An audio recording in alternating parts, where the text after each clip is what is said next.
Okay, so let's begin. Review lang po muna tayo. Sige po, type mo po. Review lang po muna tayo ulit. Tinagalog ko po kasi may nag-request. Susunod po, Espanyol naman. Si. Como esta? Yun lang alam ko eh.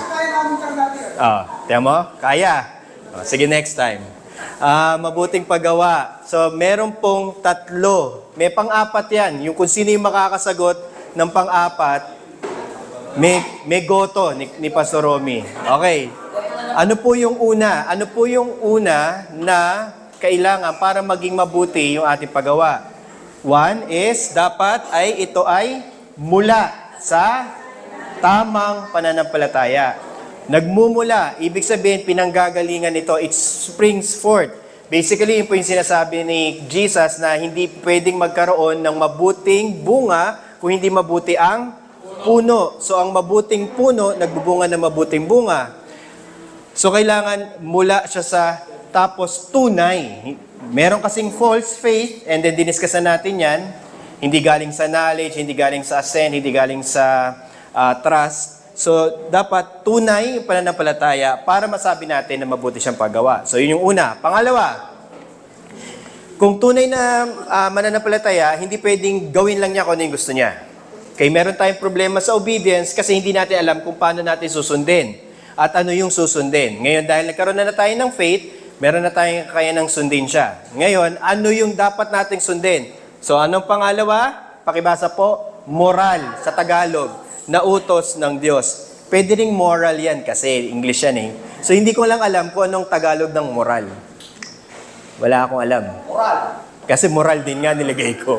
Okay. So, pag sinabi nating moral, hindi siya ceremonial, hindi siya sibiko, kundi ito ay moral. Pag sinabi nating ceremonial, ito yung mga kasama dun sa temple worship. Yung sinabi nating civil law, ito yung mga kasama para palakarin ang pamahalaan ng Israel. Tanggal na yon kasi tinupad na ni Kristo. Ang nananatili, which is part ng reformed understanding of the law of God, is yung nananatili, yung moral. Okay. Mamaya, pag-uusapan natin saan galing yung moral at paano natin malalaman ang moral na utos ng Diyos. Pero yun muna, pangalawa, moral.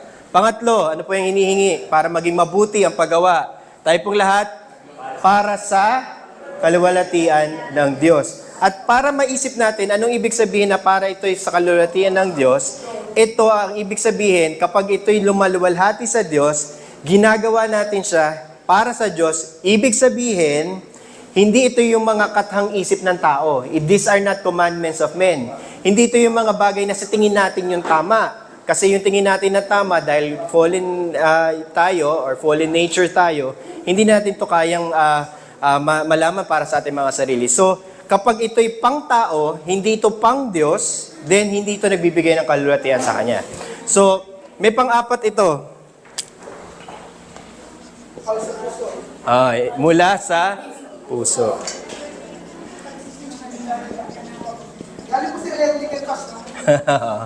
So, pag sinabi natin mula sa puso, hindi ibig sabihin na basta dinibdib ko o basta ito ay nagbibigay expression of my love. Hindi. Mula sa puso, ang ibig sabihin po niyan, kahit kailan po patungkol sa Biblia, ito yung mga bagay na nagmumula sa kalooban ng ating pagkatao. Pag sinabi natin kalooban ng ating pagkatao, ito yung mga bagay na hindi pang labas lamang, hindi pang anyo, hindi pagsunod dahil sa nakikita ko ng ibang tao. Di ba, sabi ni Paul, pagka meron kang master, hindi mo gagawin iyon pagsunod sa master mo o paggawa ng trabaho mo sa harapan ng iyong master. Kundi kanino ka dapat nakaharap?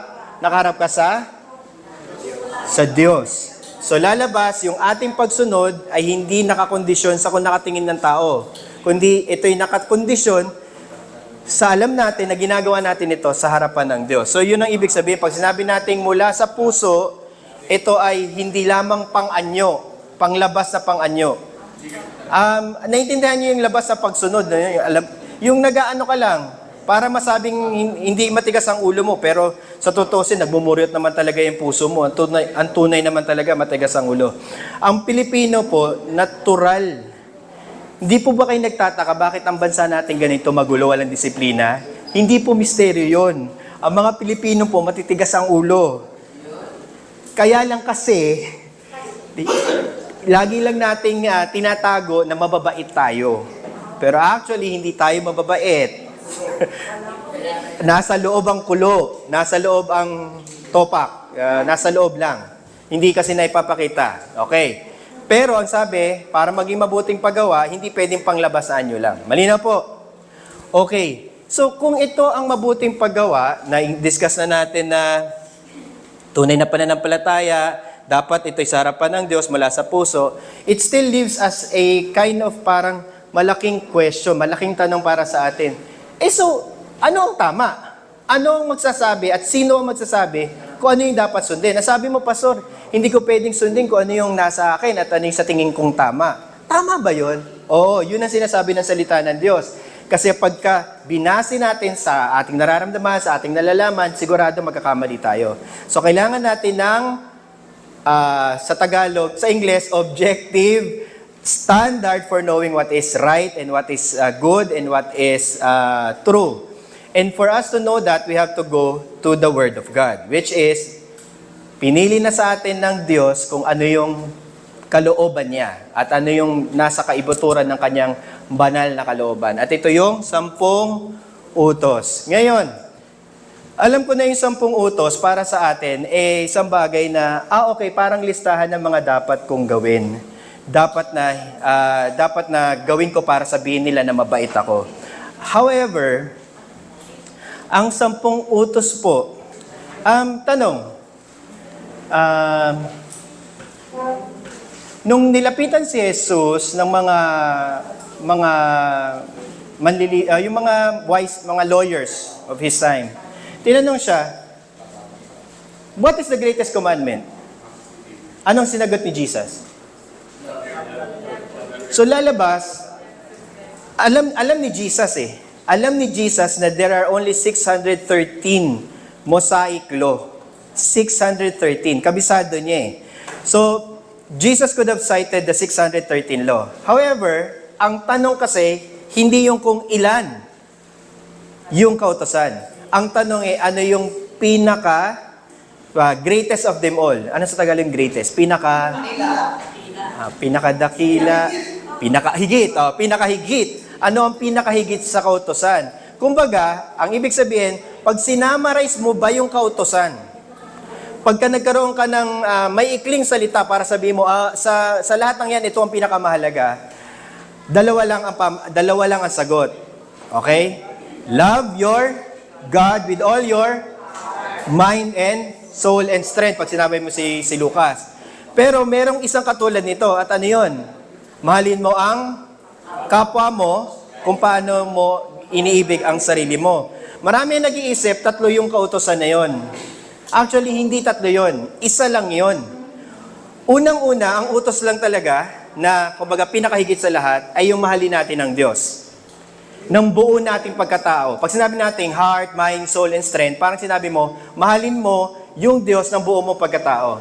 Pastor, bakit sinabi dun sa, merong ikalawa, mahalin mo ang kapwa mo gaya ng pagmamahal mo sa sarili mo. So ano ba talaga? Mahalin ang Diyos o mahalin ang kapwa? Ang kailangan natin maintindihan, which sinabi rin ni Recinos, ang point ng pangalawa is hindi para sabihin na mayroong 2 utos. Ang point ng pangalawa ay ituro sa atin na hindi mo maaaring sabihin na minamahal mo ang Diyos kung iyon namang hate. Ano sa Tagalog ng hate? Okay, hate. Kinamumukayan o hindi mo minamahal yung kapwa mo. So, ibig sabihin, ang primary pa rin talaga na kautosan ay yung mahalin mo ang Diyos. Pero hindi mo maaaring maipakitang diretsahan yung pagmamahal mo sa Diyos, tama? Kung hindi mo ito maipapakita muna sa iyong kapwa. So, yung pagmamahal mo sa kapwa, okay, ay daluyan ng pagpapatunay na minamahal mo nga ang Diyos. So, tunay na iisa lang ang utos. Mahalin mo ang Diyos. Pero, maaari mong ipakita ang pagmamahal mo sa Diyos kapag minamahal mo ang iyong kapwa. Kaya pagdating po sa 10 utos, nung pinapaliwanag to ng reformado natin mga pastor, hinati ito sa 2, hindi dahil 2 yung utos. Para lang din ma-organize natin sa isip natin. Kasi nagiging parang superficial yung understanding. Actually, kung sino man ang lumaki sa church, may sigurado alam ang Ten Commandments, sigurado alam ang Lord's Prayer. Pero alam mo ba kung bakit mo to kailangan at para saan ito sa buhay Kristiyano? Yun yung mahalaga. So kailangan natin makita na yung 10 utos ay nagtuturo sa atin kung papaano natin ipapakita ang pagmamahal natin sa Diyos. Una, sa 4. 1, 2, 3, 4. So yung unang 4, lagi kong sasabihin, first 4. First of 4. Tapos 5, lalabas ito ay 5 to 10. Okay? So 1 to 4, 5 to 10. So lalabas, dalawa. First 4, last 6. Okay, first 4, last 6. So kapag tiningnan natin, yung kabuuan ng 10 utos ay nagtuturo sa atin, una, mahalin natin ang Diyos. Pangalawa, mahalin natin ang ating kapwa. Pero para maipakita lamang natin yung pagmamahal natin sa Diyos, kaya natin minamahal yung ating kapwa. Para isa lang ang kautusan. Malinaw po. So pag tinanong tayo, ano po ba ang kabuuan ng kautusan? Mahalin ang Diyos. So ang pagmamahal po, pag inisip natin ng tunay, hindi po siya kabilang sa biyaya. Tama po ba? Hindi siya kabilang, kaya minsan, nagugulat ako, sinasabi ng mga tao, basta pagmamahal lang, pagmamahal. Pagka sa isip ko naman, hindi mo ba naiintindihan? Pinakamahirap pa actually yung pagmamahal. Kasi yung love is actually a law. Kautosang dapat sundin. At hindi natin ito masusunod kung hindi tayo tunay na mananampalataya. Kaya nga, nung tayo na-convert, kaya lang natin ito pinag-aaralan para makita natin, okay, ano ba ang sinasabi ng Diyos sa kautosan? Para masabi natin na, okay, nagagawa natin yung nagbibigay sa Kanya ng kaluwalhatian. O dahil doon, meron na tayong content. Okay, hindi, di ba, pagka nagpupunta po kayo sa evangelical church or any church on that matter, ang sinasabi, dapat love lang tayo. Tama? Love. Love. All you need is love. All you need is love. Di ba? So, kailangan lang pagmamahal. Pero lagi sinasabi, again, mas mabigat na pamantayan yung pagmamahal. Dahil yung pagmamahal, utos yun. So, our step to making sure that we are going to see the evidences of our good fruit, the good fruit of good works, is makita natin, okay, magkakaroon ako ng progreso sa pagsunod sa kautusan.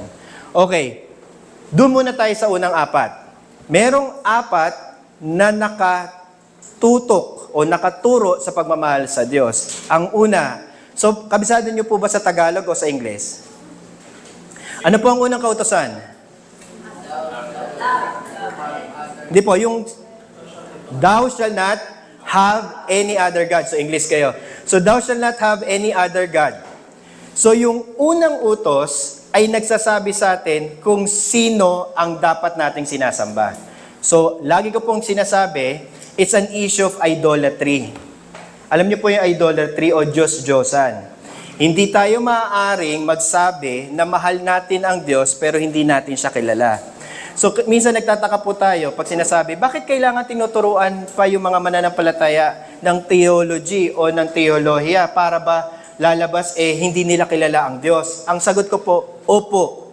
Sure ako na kung tayo'y lumaki sa isang relihiyon na hindi nagtuturo ng theology, malaking ang chance na hindi mo kilala ang Diyos. So the God that you worship is the first command. You must know Him first. And you must know Him intimately. Pastor, ano ibig sabihin ng knowledge na may intimacy? Hindi pwedeng second-hand knowledge. Ang ginagawa po karamihan sa maraming churches is, basta alam ng member, alam ni pastor kung sino ang Diyos, masaya na tayo doon. Masaya siya doon eh. Diba? Siya na lang ang mag-aral ng theology. Kasi at least kami, diba? Pag sinabi niyang, ito ang Diyos, parang si Aaron, ito ang inyong Diyos. Papaniwalaan na lang namin kung ano yung sinabi ng pastor. Hindi po. Ang requirement is intimate knowledge. Ibig sabihin, personally, kilala mo kung sino itong Diyos na ito. So, pag-isipan po nating maigi. Lahat tayo galing sa false knowledge of who God is. Ang remedy lang dyan ay maturuan ka.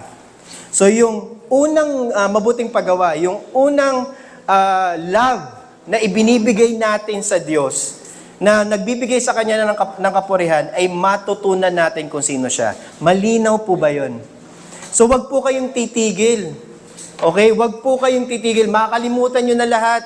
Wag lang kayong tumigil na maghanap kayo ng mga paraan, ng mga tagapagturo para mapunan lagi yung ating isipan. Okay?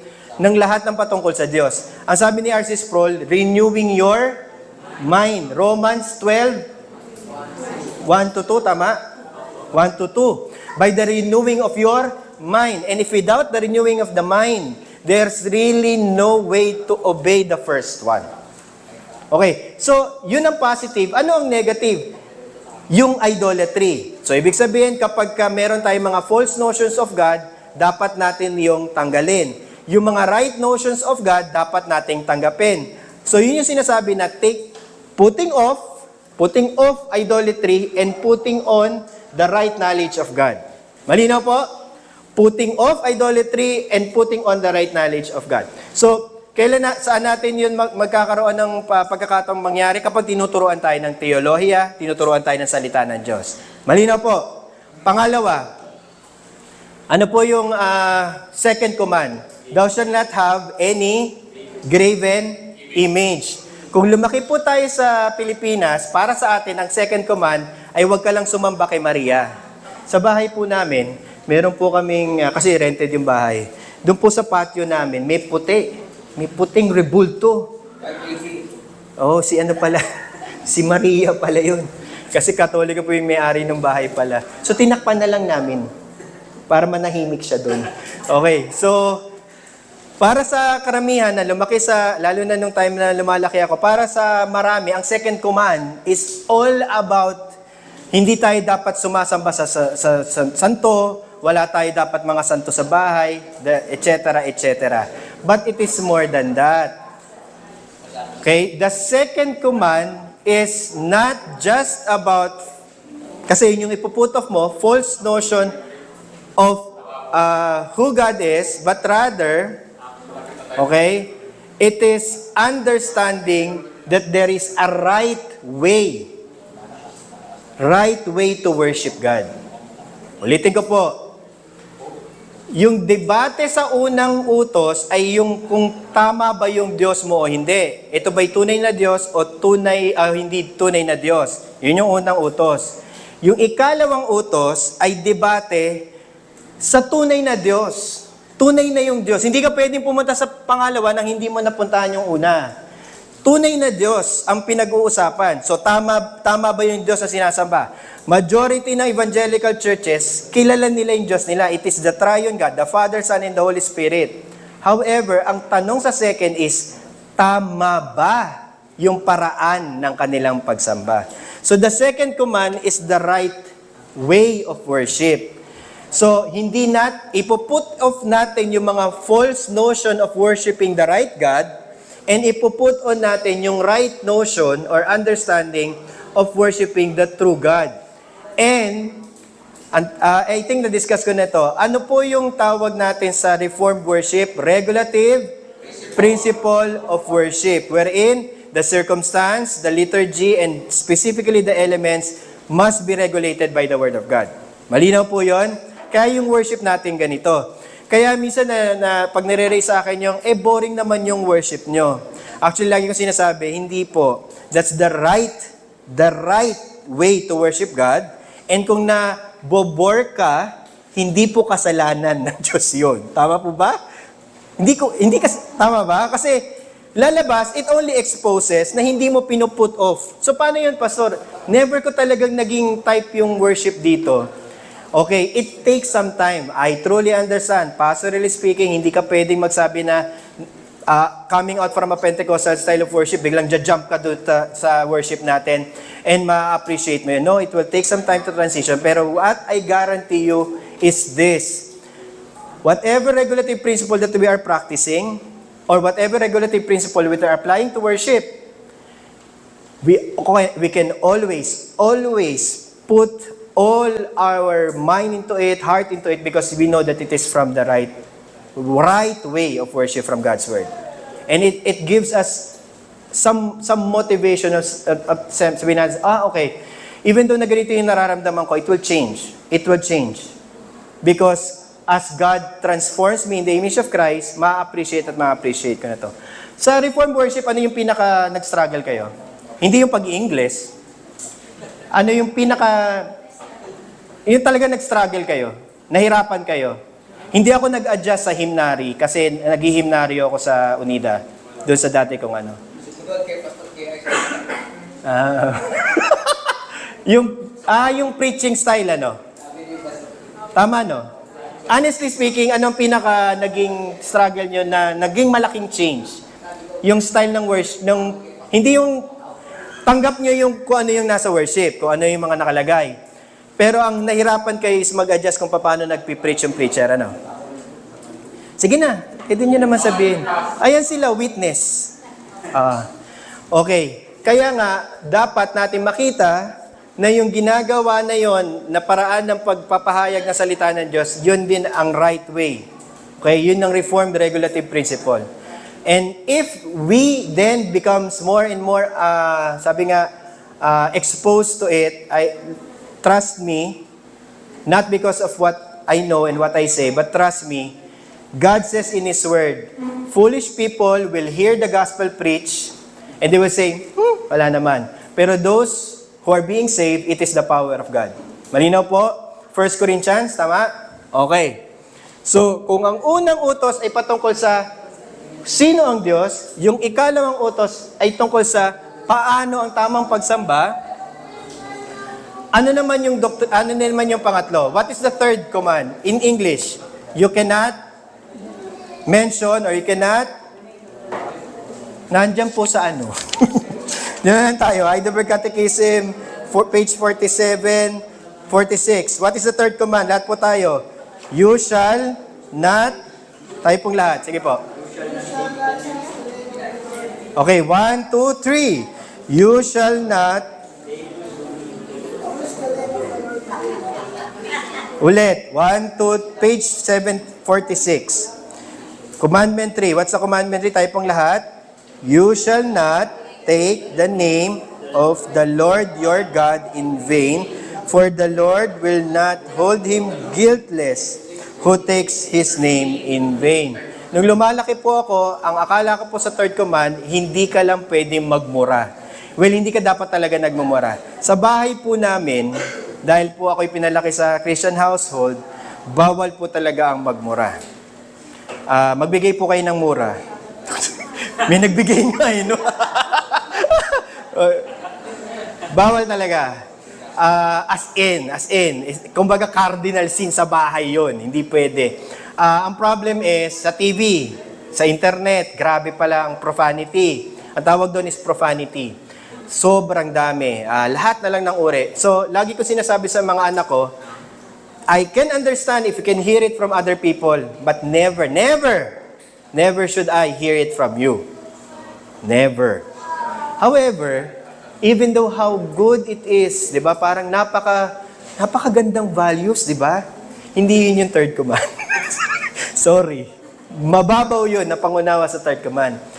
Ang inuutos sa third command ay pagtuturo ng tamang doktrina. It's about praising God. 'Di ba 'yun yung sinasabi sa James? You praise God with your mouth, in the same mouth you curse God. Hindi pwede yun. In short, hindi pwede magsama ang true doctrine at false doctrine sa isip mo, sa bibig mo, at sa buhay mo. Ulitin ko, naituro ko na yun. It is all about the speech. The speech, the mind, and the action. Pastor, dapat ba speech lang? Hindi. Kasi good works goes beyond speech. The speech only tells us what is already inside the heart. So, it's about the speech, your mind. Ano yung mga bagay na nasa isip natin at nilalagay natin sa isipan natin. And then finally, kung ano yung ginagawa natin. So, ibig sabihin, pwede ba, Pastor, na meron akong tamang theology pero mali ang buhay ko? Ang sasagot ko sa inyo, then mali ang theology mo. Tama ba? Kapag sinabi natin na tama ang theology, tama naman theology niya, Pastor. Pero mali yung pagsasabuhay niya neto. then napupulaan yung theology, tama? Kaya marami ang sinasabi, ay, ang reform na yan. Puro lang naman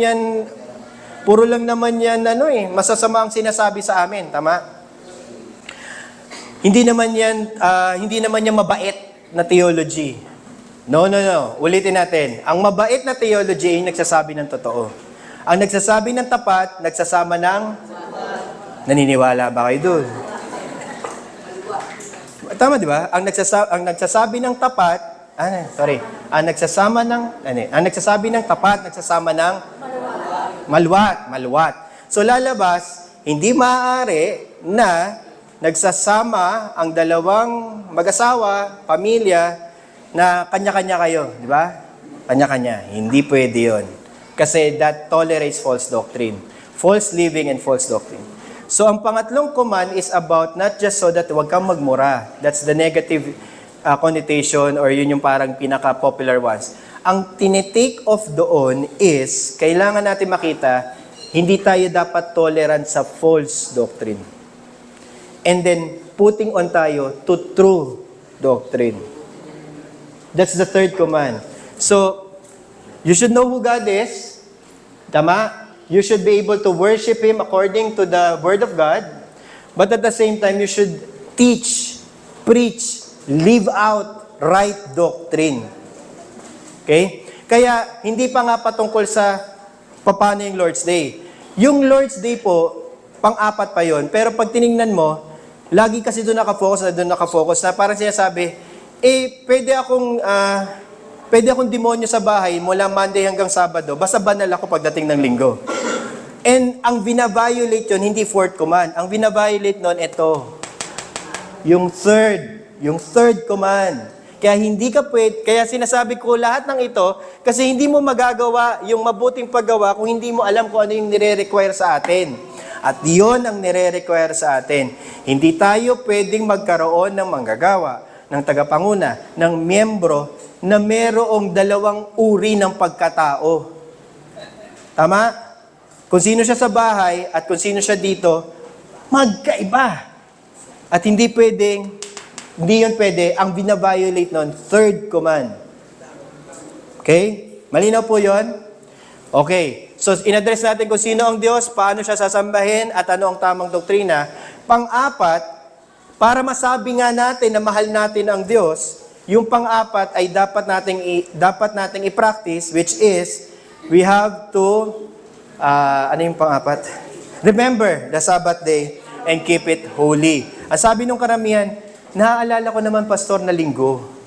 Pero hindi kailangan nandun ako. Diba? I remember.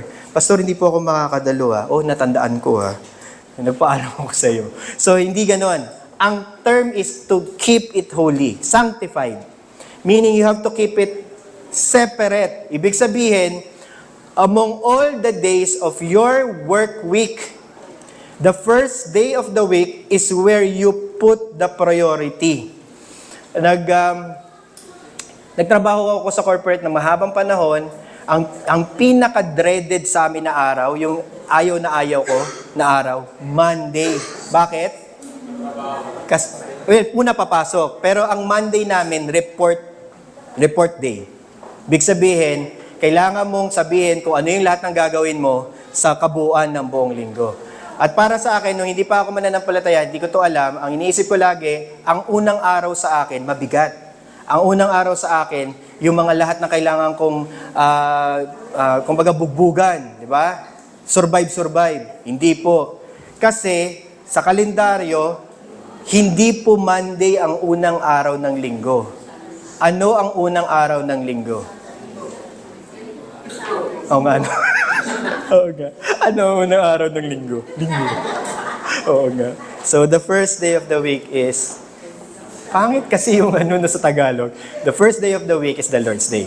And that is why we worship on the Lord's Day, because He deserves the first day of our week. So, that changes, again, the entire perspective. What do you need to put off? What you need to put off is, first and foremost, you must deprioritize the other days in terms of all your energies. last week natin pinag-usapan yun, yung practicality kung paano pinapakita yung holiness sa linggo, di ba? Ibig sabihin, kapag kilala natin kung sino ang Diyos, tama naman yung pagsamba, at tama naman yung doktrina at pagsasabuhay, hindi natin pwedeng sabihin na ino-honor natin o nire-remember natin yung Lord's Day if yung lahat ng energy natin ay hindi nakatuon dun sa unang araw ng linggo.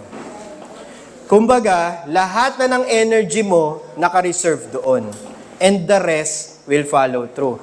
Ang challenge is, so ibig mo sabihin, Pastor, magpapakapagod ako ng unang araw ng linggo? Hindi po. Actually, ang unang araw ng linggo ay pahinga. Araw ng Panginoon ay araw ng pahinga. Pastor, hindi po ako napapahinga dito pag nandito po ako sa Lord's Day. Ay, hindi ko kasalanan yon. Bakit hindi ka nagpapahinga? You rest on God's promises. You rest on the preaching of the Word of God. You rest with the company of God's people. That's basically rest. And that is why your energy is reserved for that. You are actually being multiplied in terms of your energy so that pagka gumising ka ng Monday, di ba, you are now ready to face the entire week. Mabababa ng konti yung baterya mo Tuesday, Wednesday, Thursday, Friday, Saturday, makakapagpahinga dahil wala namang pasok. Iniisip natin, dapat 2 araw ang pahinga. Hindi po. Oo, 2 araw ang pagpahinga. Yung unang araw ay para sa physical rest. Yung ikalawang araw ay para sa sa spiritual rest. So yung Sabado, physical rest po yun. That's Sabbath. That's the Sabbath rest. Pero yung Lord's Day, that's the Lord's Day rest. The spiritual rest na sinasabi natin happens on the first day of the week. Malinaw po yun? So, ang sabi ng mga reformers, 2 bagay, positively, lahat ng ating mga pagpapasalamat, lahat ng ating best things that happens in the entire week must happen in the Lord's Day. So, meron tayong pagkain, meron tayong pagkikinig ng salita ng Diyos, yung lahat ng ginagamit natin oras sa pag-aaral at lahat ng ito, pagtuturo natin. Lahat ng yon, positively speaking, okay, must happen on the first day of the week. Now, paano yung negative? So the Puritans naman and Westminster Catechism, Shorter Catechism, has told us na we must cease from our labor, except for 2 things, works of necessity and works of mercy. Works of necessity is, hindi tatakbo ang kuryente nang hindi may mga tao sa planta. Tama? Works of mercy, hindi tatakbo ang ospital kung walang mga nurses at mga doktor. Pero both categories are the only exceptions to the rule. If you have a Christian boss or a Filipino company that allows you to have 2 days of a week rest, then that would be a Sunday. Okay? Therefore, by implication then, hindi technically Lord's Day worship yung Friday, hindi Lord's Day worship din yung Saturday. Kasi di ba meron po mga evangelical churches na nag-o-offer ng mga worship services during Saturday. Anong reason being? Anong reason being? Para sa di ba? Exactly. Para lumalabas, they say hindi wala namang pagkakaiba yung first day of the week, Lord's Day. Pwede kang Saturday, pwedeng Friday. So, hindi po. By implication, it is the first day of the week. And this is the day of our rest, spiritual rest, meaning we accept all the benefits of the ordinary means of grace, and that's how we recharge, okay? And then, we cease from labor. We cease from labor. Actually, pagka pinag-uusapan ang Presbyterian understanding, we also cease from leisure. Leisure. So in short, you take pleasure and leisure on these things that happens in the Lord's Day. Mamaya may tanong kayo doon, pero mamaya na. Okay? Alright. So that is the first four. And the first 4 is directed toward God. And kapag sinabi nating mahal natin ang Diyos, concretely, ito yung 4. Ibig sabihin, objective pala to, Pastor? Objective siya. Hindi natin pwedeng sabihin, wag nating i-judge ang isa't isa. Mahal ko ang Diyos, wag mo akong husgahan. Sasabihin ko, sorry po, hinusgahan ka na. Okay? Malinaw ang pamantayan. So, Pastor, pwede ko pang gawin ito nang hindi tunay ang aking pagmamahal? Again, babalik po tayo, hindi pwedeng external conformity. Tama? Pwede naman siya linggo-linggo nandito. Tama? Pwede naman na, hindi, actually lagi mababiolate yung third. Okay? Pwede naman siya tama ang kanyang theology pero mali ang kanyang pamumuhay. Hindi pwede dahil tatama doon sa pangatlo. Lagi kong kinukuha yung pangatlo kasi most of the time, yun talaga ang applicable. Huwag mo sabihin sa akin na reformed ka na Christian pero hindi reformed ang living mo, I'm sorry. Okay? That is still does not show, tama, loving God. Malinaw po? Okay. So ito yung unang apat. Malinaw po ba? Tinagalog ko Okay. Oo, nahirapan nga. Dapat pagkataya. Oo nga eh. Englishin ko naman kaya. Nahirapan ako eh. Okay. Paano naman yung huling anim? Yung huling anim naman ay pagpapakita natin ang pagmamahal natin sa Diyos sa pamamagitan, sa paraan ng pagpapakita naman natin ng pagmamahal natin sa kapwa. Hindi natin pwedeng mahalin ang Diyos at saan yun? Hindi natin pwedeng sabihin mahal natin ang Diyos nang hindi natin mahal ang ating kapwa. Saan yun? Si 1 John. Malinaw si John doon. Ang implication noon is ipokrito ka. Kung puro ka lang pagpapakita ng pagmamahal sa Diyos, at sinasabi mong, hindi, pastor ako, hindi, mabait akong tao, pero kung makatrato ka naman ng empleyado mo, para silang alipin. Tama? Hindi pwede. You cannot be consistent. Okay. So, yung sa huling anim ay pagpapakita naman ng mga bawat bagay na dapat nating iwasan at mga dapat nating protektahan. So, what is the fifth command? Honoring your? Okay. Lagi ito, nung lumalaki ako sa UNIDA, ito lagi sinasabi ng mga magulang ko sa isip-isip ko, hindi kaya self-serving to, no? Kasi sila ang magulang, ako ang anak, so sinasabi nila. Yung pala, kasama dito yung 6.1, yung Ephesians 6.1, children, obey your parents, tama? Pero father, do not provoke them. Okay, so lalabas, pag pinag-uusapan po itong 6th command, it's a command about lalabas, pagsunod sa nakatataas sa'yo. Ibig sabihin, boss mo, magulang mo, pastor mo, elder mo. Ano pa? Asawa mo, kasama din. Government, of course. Asawa mo sa konteksto ng babae, tama? Mga anak sa konteksto ng kanyang mga magulang, tama? Ano pa? Tayo na sumusunod sa gobyerno natin, sa barangay, empleyado, employer, and everything. So, basta lahat ng uri ng pagsunod sa autoridad ay nakakasa sa 10 utos at pagpapakita ng pagmamahal natin sa Diyos. Not without exception, of course.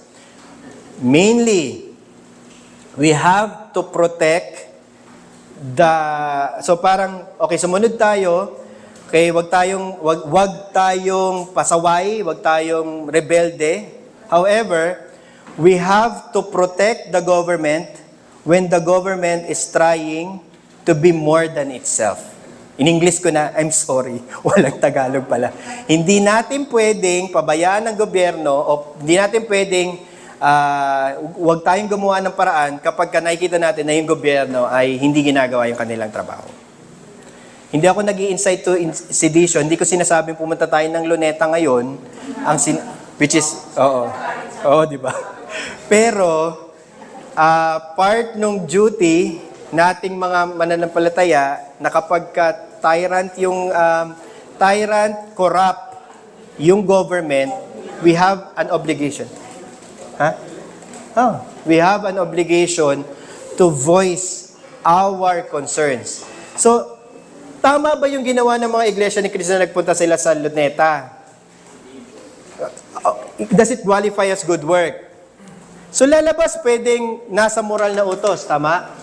Okay. Pero ang problema ko, tama ba na nasa tunay silang pananampalataya? So lalabas, since mali yung pananampalataya, whatever appearance of good it brings, it's still not counted as good works. Okay? So ibig sabihin pala, mas mataas ang pamantayan natin sa good works. Mas mataas po.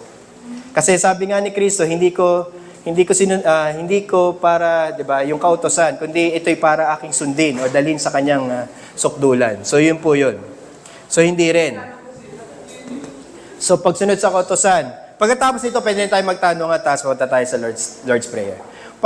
Pang-anim, we have to preserve life. Hindi tayo maaaring pumatay or in a sense, hindi lang to kill but murder. Wala kasing Tagalog. Ano ba ang Tagalog ng murder? Wala di ba? Hindi. Kasi pagpatay, killing din So, walang differentiation sa language natin, di ba? Sa English at saka sa Hebrew, may differentiation yung to kill an animal, and to murder a person. Ang prohibition is hindi lang to kill, but to murder. Meaning with intent to destroy the image of God in that person. So, positively speaking, hindi lang to tungkol sa hindi natin dapat, pastor, hindi naman talaga ako pumapatay at wala akong ambisyon. Alam niyo po sa bahay, bawal ang baril. Sa bahay. Hindi ko naman sinasabi na huwag kayong mag-own ng gun. Basta ako po, pacifist po ako bawal ang baril. Okay? Baril na totoo o baril na laruan. Okay. So parang sinasabi ng mga anak ko, masyado naman daw na pacifist. Oo. Ako personally, pacifist ako. Hindi ako naniniwala na dapat tayong mag-violence. However, hindi lang tungkol to sa pagpatay o pagkakaroon ng baril. Actually, si Jesus mismo nagsabi na ang pagpatay ay pagpapakita ng galit. Anger. Anger po. Emotive. So, sinasabi ni Jesus, yung galit, ang mas malalim na pinagmumulan ng pagpatay. Sinasabi mo sa bibig mo na raka, di ba nandun yun sa Matthew 5. Pag sinabi mo na raka, yun mas worse yun. Okay? Covering also, of course, the third command, pero basically it's about the heart. It's about your angry heart. So, hindi ko lang alam, hindi ko kayo lahat kilala, pero ang sinasabi sa survey or sa karamihan ng mga na-interview, marami sa atin ang galit sa buhay. Hindi lang natin pinapakita. Hindi ko alam bakit sila galit. Pero marami kasi let's say, lumaki sa circumstances na mahirap sila, so galit sila sa nanay nila, galit sila sa tatay nila, galit sila sa uri ng buhay nila. Yung galit, actually, ang punot dulo, hindi ka man pumapatay, pero pinapatay mo yung ibang tao sa isip mo. Kasi galit ka sa kanila. Kaya hindi rin pwedeng magkaroon ng galit sa loob ng church organization. Envy doon sa bawat isang leader, blah, blah, blah. So hindi rin pwede. It violates the sixth command. So it brings to light na ang hinihingi, mamaya din natin papakita sa 10th yun, pero ang hinihingi kabuuan, hindi lang yung ating panglabas sa pagsunod na, pastor, hindi naman ako pumapatay ng tao. Oo nga, pero galit ka bang tao? May way ka ba? Sino ang masigaw sa bahay? Ako po. Ako po ay masigaw na tatay po ako Oo. Sa bahay, ako lagi ang galit. So, kaya nga, doon ko lang na-realize, yung galit kasi becomes emotional, pero actually, it's moral. Kasi laging ang tanong sa'yo dapat, bakit ka galit? Bakit ka galit? Anong problema? So, anger. Okay? It's moral. Yes, there is emotion in it, sabi nga ni J. Adams, but more so it is deeply embedded in our sinful nature na nung time na kapag kinoconfront tayo sa kasalanan, anger ang unang lumalabas. Kaya dapat pinapasubside muna yung mga feelings. Pero it comes from the heart. Comes from our attitude of our rebellious nature. Sisisihin mo na ang lahat. Tama? Lahat sila may kasalanan, ikaw lang ang wala. Sa isip-isip ko, wow naman, lahat kami may kasalanan, ikaw lang ang wala. Ayos yan po, anger. Next, ano yung 7? Thou shalt not commit adultery. Now, adultery is obviously about relations between husband and wife. Kasi yun yung context ng word. Adultery means fornication with another one's wife. Pero Pag tinignan mo, hindi lang wife yun, of course, husband yun, so adulterous relationship works both ways. So in a general category, pag sinabi natin generally, 7th command prohibits against all sexual sins. All sexual sins. Sex can only be blessed in the context of marital relationship of a one man and a one woman. In short, yung lahat ng mga hupla ng mga mundo ngayon about LGBT, June Pride, yung LGBT, June Pride, equality, diversity, and whatever, lahat ng yon is a violation of this. Because the sanctity of marriage is about the 7th command. So, all sexual sins are included in it, even outside marriage. Gets? Sexual sin outside marriage is also included in the 7th command. So, Pastor, that's negative. Ano ang positive implication ng 7th command? The positive implication of the 2nd command is being intimate in your relationship with your wife, di ba? And then making sure that you are properly, kumbaga, sa mata ng Diyos at sa mata ng tao, okay, kumbaga ginawa nyo yung dapat na pagpapakasal, pagsasama ng hindi, di ba? Pagsasama sa isang bubong na merong alam ng lahat na kayo mag-asawa. Okay? So, importante po yon. Hindi pwede nating ipasubali. So, Pastor, dapat bang under discipline ng mga tao na living under this rule? Against this? Yes, ang sagot. Can they be members of the church? No. Because mas ano yun publicly, hindi, Pastor, wala naman nakakaalam na nagsasama sila. Well, alam ko na.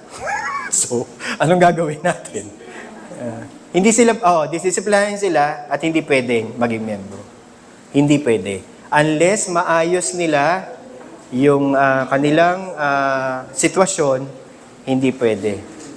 Up to a point na hindi rin maaari pang binyagan yung magiging anak kung magkaroon man. Pastor, hindi naman kasalanan nung anak sa magulang. Ay sasabihin ko, kaya nga ang bautismo hindi naman lang para sa anak. Actually, it's para sa magulang. It's profession of faith. So, hindi mo pwedeng bautismahan yung bata. Pastor, pag lumaki yung bata, nagkawisyo, tumanggap kay Kristo, nakakilala, bibinyagan mo ba? Opo, kasi wala nang kinalaman yung magulang. Pero as long as nasa ilalim siya nung sin na yon, hindi pwede. So, yung live-in po, hindi pwede. Pastor, ang stricto naman. Paano stricto? Ako lang ba? Ang mga Pilipino po, kahit kailan, bawal po yun. Natalie, sinasabi nyo sa akin, mali na yung values na kinalakihan ko. Never po yun na naging up for debate. Okay? Nagsasama ng hindi kasal. Okay? Alam ko marami pa po kayong tanong dyan, pero yun lang din kasi yung mga top of mind ko. Basta sabihan nyo lang po ako kung meron kayong particular question in mind. Pangatlo, pagnanakaw. Ang pagnanakaw ay hindi lang pagnanakaw ng mga material. Pagnanakaw na bagay na hindi iyo. Meaning, pag-iimbot mo ng mga bagay na hindi naman sa'yo. Sa pastoral ministry, yung gift ay iniimbot. And tinatry mong nakawin. So, that's for my In the practical application of the sense, kapag positive naman, kapag stealing on the opposite, 'di ba? Yung positive mapagbigay ka sa mga bagay na meron ka. So, yung may morality yung sa sinabi sa, hindi po ako magtuturo ng tithes, pero alam niyo po yung Malakay 3:10. Yung isang bagay ang ayaw ko sa iyo, yung hindi mo binibigay yung ikapu mo. Tama? Well, yes, there is a sense of that because of that taxation, pero that's also moral. Kasi hindi mo binibigay yung nararapat. So yung hindi mo pagbabayad ng buwis ay pagnanakaw. Sabi ni Pastor, Wala ka namang buwis, pastor Love gift ka lang Oo nga. In a general sense, hindi mo pag-o-honor ng kontrata ay form of pagnanakaw. Ano pa? Oo, stealing of time. Tama. Or not doing the work that's supposed to be na nandun ka tapos hindi mo ginagawa. You're stealing the office's time. So, expanded yung stealing, hindi lang dun sa actual na pagnanakaw ng bata. Oo. Alam mo kung may mananampalataya talaga dun, grabe. Pero lagi ko na lang, minsan pagkagano, lagi ko nang iniisip, they don't know better, hindi sila mananampalataya. Pero kung may mananampalataya dun, grabe yun. Dapat yun disiplinahin. Okay, yung pang-walo, pang-siyam. Kapatid ng magnanakaw ang sinungaling.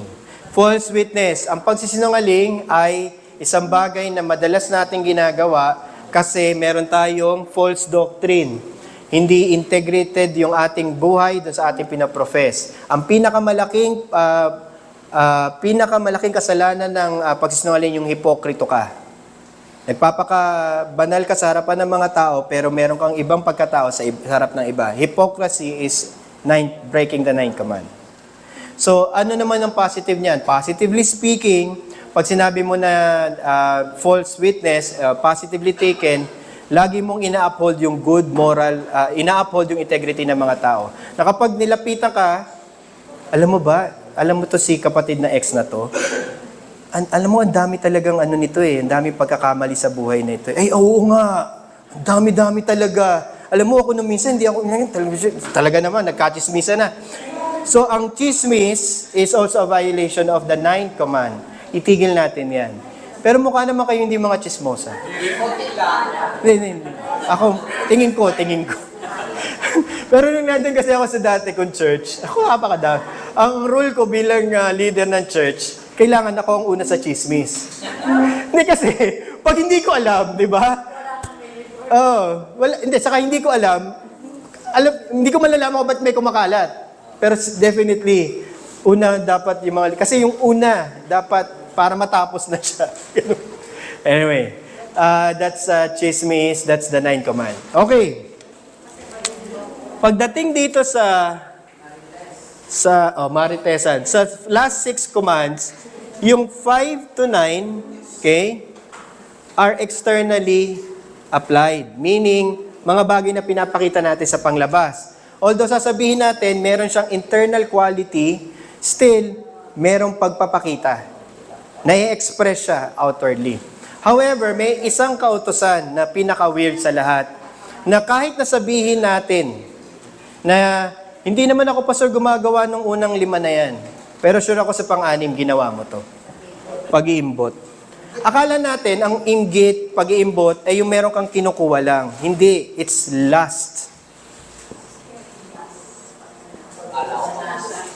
Ha? Ninanasa mo, dinedesire mo. And most of the time, when we desire to be our own God, we violate the first command, but we also violate the 10th command. And ang sabi ni James, violate one of these things, you violated all of them. Narinig niyo na po ba yun? Kapag binayolate mo yung isa, binayolate mo na lahat. So it doesn't really matter kung hindi mo to nagagawa mo sa harapan ng tao yung 5, pero sa kaibuturan ng puso, di ba? Ipinag-iimbot mo naman pala o dinidesire mo o nilalas mo yung mga bagay na hindi dapat sa'yo, kundi para dapat sa Diyos. Then you're violating everything. Then we'll be guilty. Then we know that we are in need of conversion. Pero, positively speaking, kapag po tayo ay tunay na mananampalataya, nagbibigay sa atin to ng understanding na hindi lang external conformity ang hinihingi sa pagsunod. Pag sinasabi natin mahal natin yung ating kapwa, hindi dapat natin dinidesire yung bagay na masama para sa kanila. That's actually the golden rule. Huwag mong do unto others is basically the positive application of the 10 command. Huwag mong gawin sa iba ang ayaw gawin sa'yo. Pero positively taken, gawin mo sa iba yung gusto mong, so kumbaga uphold them, desire for them what is good. Yung church nyo po, I've been to several churches. I know that God wants us to grow in the knowledge and the grace of our Lord Jesus Christ. Yung po ko yung gusto ko sa inyo. Kung ako lang po sa akin sarili, hindi ko po yung bagay na ide-desire para lang sa akin. Yun yung gusto ko para sa inyo. And that's the positive statement of the positive application of the 10th command. You want what is good. Kaya po, yung ministry and service ng mga manggagawa is actually has to be the 10th. It's about that. It's about making sure na ina-uplift mo yung ibang mga tao sa congregation para sila naman ay lumago. Kaya po, honestly, hindi mawawala ang church hanggat may nako-convert. Kasi alam nila na ang 10 command hindi pwedeng i-violate. It must be upheld. Always. Always. So yung service, ministry, ang nagbigay sa atin ng motivation dyan is yung positive application of the 10th. We want others to grow in the knowledge and the grace of our Lord Jesus Christ. Okay, question bago tayo magpunta ng Lord's Prayer. So yun po yung kabuuan. Meron kayong mga weird po na tanong? Meron po ba kayong, paano to pastor? Paano to pastor? Okay, go. Sige po. Ano oras na po ba? Oh, sige, go. Bago pa po yung Lord's Prayer.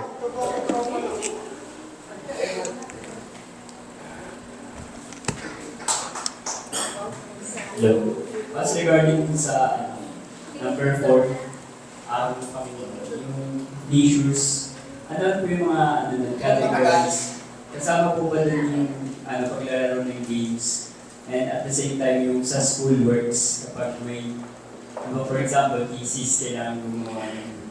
So, record ako. Kailangan natin maintindihan na may dalawang uri ng tradisyon sa Reformed world. Yung Continental at saka yung Presbyterian. Sa Continental side of things, ang ine-enforce lang is yung positive. Meaning, we dispense of our duty of all the things that are required for the Lord's Day. Meaning, Lord's Day service, tama? We spend the afternoon eating with the believers, fellowship. Ano yung susunod? May Vesper, kung meron, nag-Vesper, di ba? Dito. Kung meron, ibig sabihin, yung lahat ng positive, mag-aaral ka, prepare mo yung utak mo para makinig ka ng salita ng Diyos, yun yung requirement. Sa Puritan side, yung sa Westminster, yung kaya ako binanggit kanina, yun yung hindi mo pwedeng gawin lahat. Yung lahat naman, negatively speaking. I personally do not adhere to it. Para lang malinaw sa'yo. So, hindi ako Presbyterian in that understanding. Kilala ko yung... Meron kasi. Meron talaga. Mahigpit talaga yun. So, meron yun. So, personally, kaya hindi ako Presbyterian. Okay. So, that is why, halimbawa, may mga magsasabi na hindi ka dapat ganito, hindi dapat ganito, hindi dapat ganon. Para sa akin, okay, then I beg to differ dun sa understanding na yun. Okay? Medyo mas malalim yun. Yung hindi naman, yung medyo ano lang. Yung medyo katamtaman lang ba? Ano ba mga tanungan natin? Meron pa rin? Okay. Yung sa pagsisinungaling po, kasi related siya din sa pagpatay. Yung sa Joshua kasi, yung time na sa yung nagsinungaling si Rahab para to preserve life. Yes, May ano ba yun? Kumbaga yung lying. Okay. May ano ba siya na hindi siya nagkasala pa rin po. Okay. So, lalabas ba yung white lie is considered acceptable? In the strictest sense of it, if you talk about the law, it's not right. All lies are lies. Sa pag-preserve ng life. Okay. Pero, all lies are lies. However, okay, so sa Westminster kasi din ulit yan. We have to understand na hindi pantay-pantay ang kautusan. Tama? So, halimbawa, may tanong na, paano yung pastor? Sa Germany, may mga nagtatago ng mga Hudyo. Napanood niyo po ba yung pelikula na yun? Pinuntahan sa bahay. Schindler's ba? May isa pa eh. Anyway, pinuntahan sa bahay. Kumatok. Nasa bahay yung Hudyo. Pagka sinabi niyang, tinanong, meron bang Hudyo dito? Ang sasabihin mo, wala. That's to preserve the life. So lalabas, hindi pantay-pantay ang kautusan. Because the preservation of the life becomes more important, then it is acceptable. However, does not negate na nagsinungaling siya. Yun lang ang malinaw ha. Hindi ko gina-justify yung pagsisinungaling niya. We have to understand, mali yun. It's just that, of course, namili siya ng weightier. Ngayon, madja-justify ba yun? Depende sa court of law. Pero madja-justify ba yun sa harapan ng Diyos? Hindi ko din alam. Kasi I wouldn't know eh. Kasi marami din. Si Rahab, si Abe, si Moses, marami sa Old Testament eh. So it doesn't follow na ano. Pero I don't mind na nagkasala yung mga Old Testament saints. Part yun eh. It follows. Pero ang tanong ba is, naligtas sila? Hindi sila, walang naligtas sa pagsunod ng kautosan. Lahat sila naligtas dahil sa biyaya ni Kristo. So, yung kaligtasan nila hindi nakadepende dun sa... Sa akin medyo... Malalim din. Sige na nga. Nagkakasala po ba ako kung magnakaw akong pambili ng Biblia? Yun na nga. Hindi nga, exactly. Ganito pa rin. Hindi nga yun, nagpatato, pero pero mukha ni Kristo. Mali ba yung pagpapatato niya? Hindi. Ay ba? Sige. Kala ko naman tanong na. Saan ba? Okay, go. Siyempre, tayo sa Diyos Yung sa commandment ng number 6, yung pagpatay. Pagpatay. Napakinggan kasi yung podcast nila Bunsen sa implication ng number 6. Na hindi lang siya yung face value ng murder. Pati yung pagdidecline natin ng health benefits. Halimbawa, bakit tayo mga Kristiyano kailangan natin tulian yung mga anak natin? Argument ni Bunsen kasi merong provided na health benefits sa lalaki yung natulian. Okay. Kung hindi natin siya i-administer, ibig sabihin, hindi natin ibinibigay yung benefits na yun, causing health decline at eventually pasok siya sa murder. Okay. Sa murder na sin. Correct. Ang akin lang is, kung ganun kabigat yung yung understanding ng ibang theologians na kilala natin, then does it mean na itong rule number 6, every time na halimbawa hindi tayo mamimigay ng pera doon sa tulupin, hindi sila makakakain. Ibig sabihin, magdidecline yung health nila, in turn, nagko-commit tayo ng murder. Parang ganun yung actually, masalimuot na yung pinasok ni Bunsen doon kasi parang, okay, ang ina-argue niya is basically, kapag positively taken, the sixth command means to preserve life. And anything that preserves life, including health benefits, tama? Or doing medical work. Medical work is upholding that. However, pag tinignan kasi natin, may mga bagay kasi tayo dapat na i-consider na based na lang doon sa conscience ng tao. I don't necessarily count. Kasi, halimbawa, pag-usapan na lang natin yung pagpapatake ng COVID vaccine.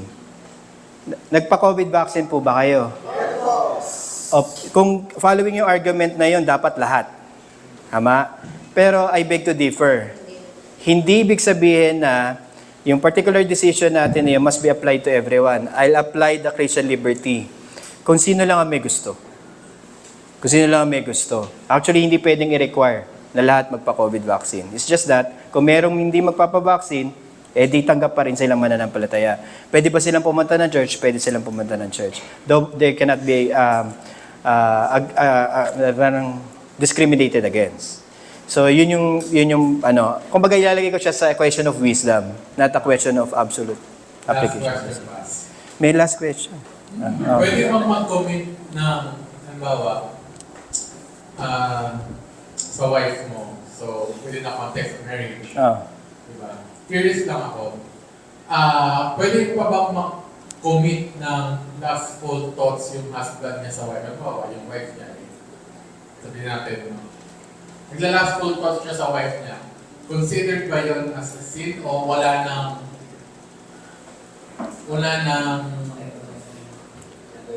Ibig mo sabihin, is it possible to have... lagi siya nasa isip mo dahil ang sweet naman. Parang naka-jackpot ka naman dito, Kit. Laging nasa isip ka. Parang ano? Ikaw na. Ayoko sabihin. Hindi, sige. Nakuha ko na. Hindi, nakuha ka na. Ang ibig mo sabihin, yung pagnanasa sa asawa ay valid. Actually, lahat ng pagnanasa ay nasa asawa dapat. Yun lang ang valid. It's just that, hindi pwedeng to the violence of it, ha. Kaya,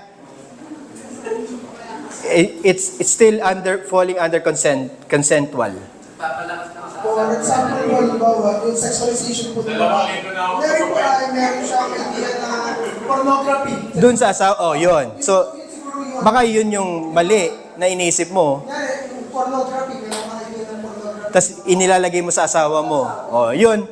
Technically, fornication yun. Yung previous experience. Exactly. Replay lang sa utak mo. Oo. May asawa naman po lahat naman. So, naiintindihan niyo. Asawa lang. Basta sa asawa. So, ibig sabihin, yung sexual desire talaga sa asawa. Naalala ko si Irma, ano pa lang.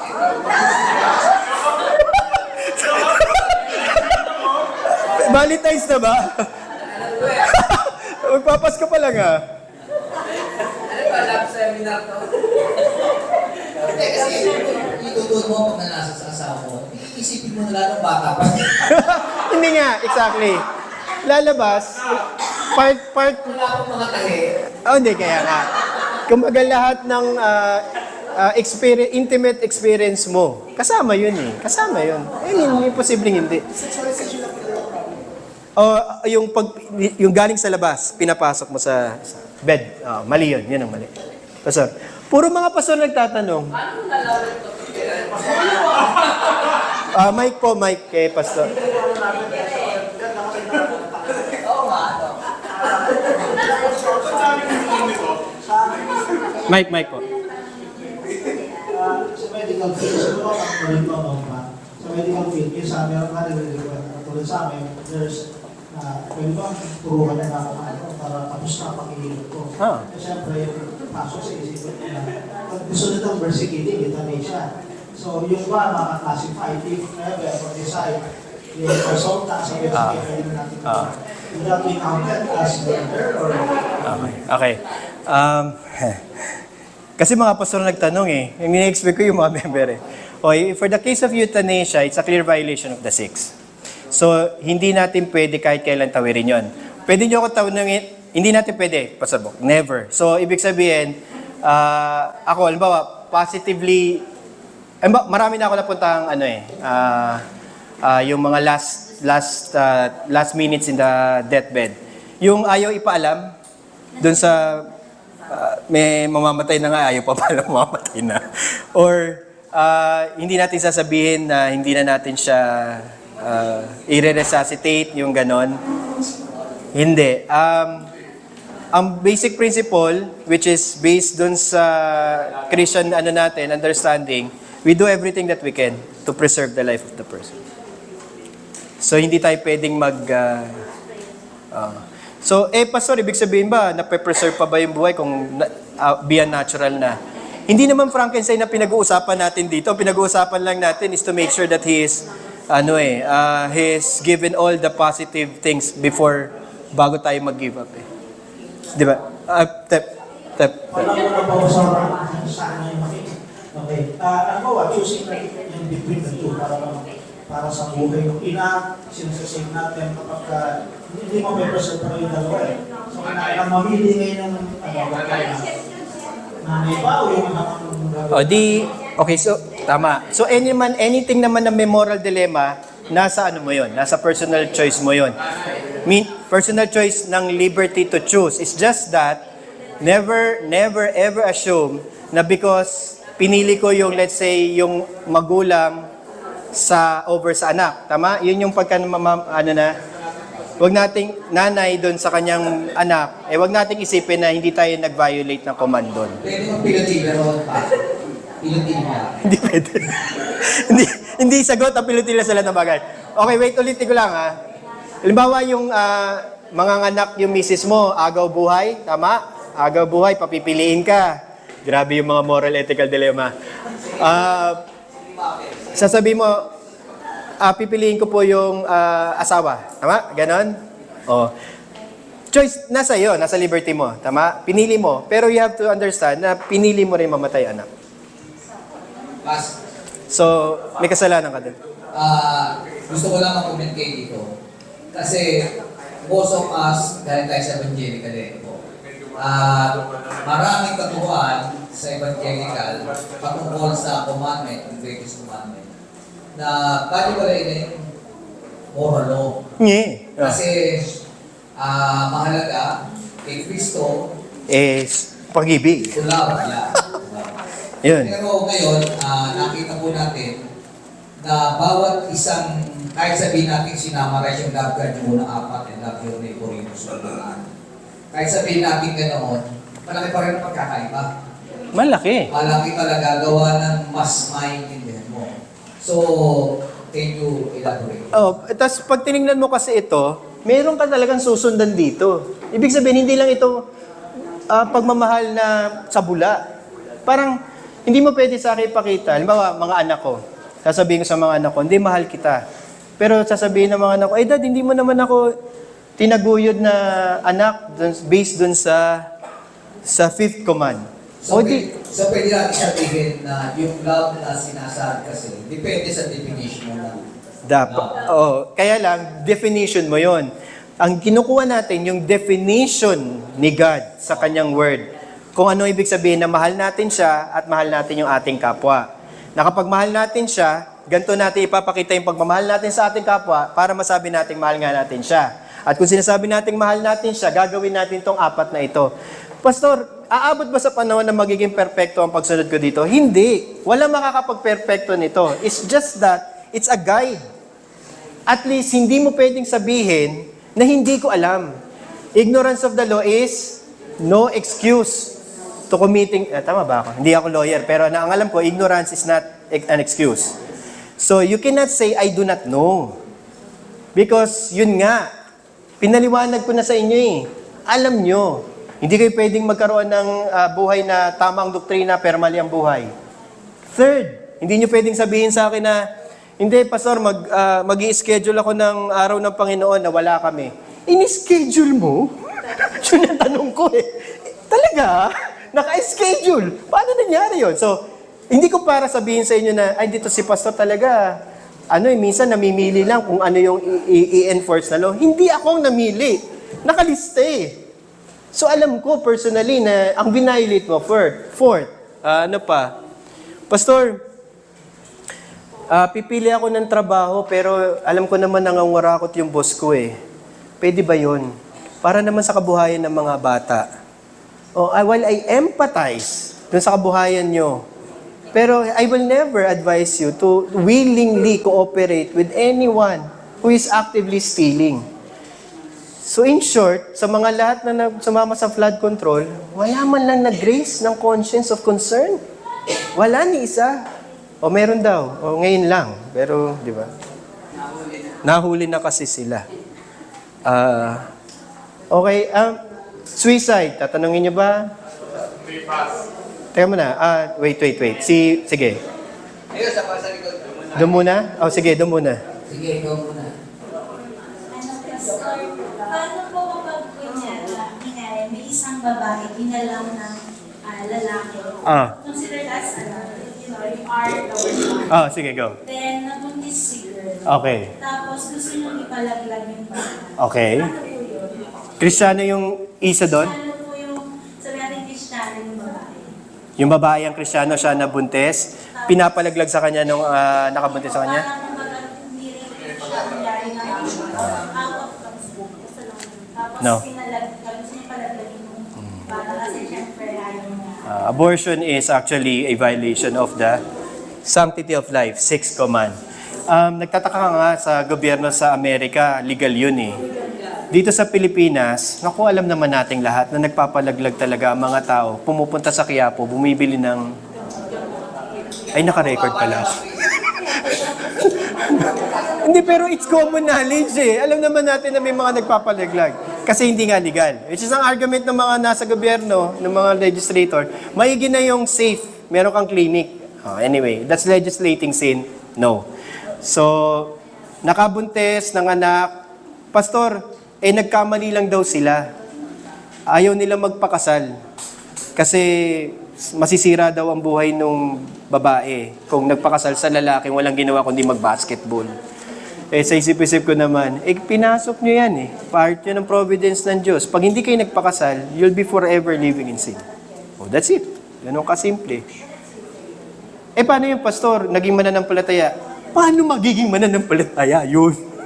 Hindi yun magiging mananampalataya. Natalis, inaamin nyo sa akin na naiintindihan. Wala. Never. It can never. So, objectively speaking, anyone who violates the commands are at best hypocrite, unconverted. Pastor, ibig sabihin, wala na mako-convert.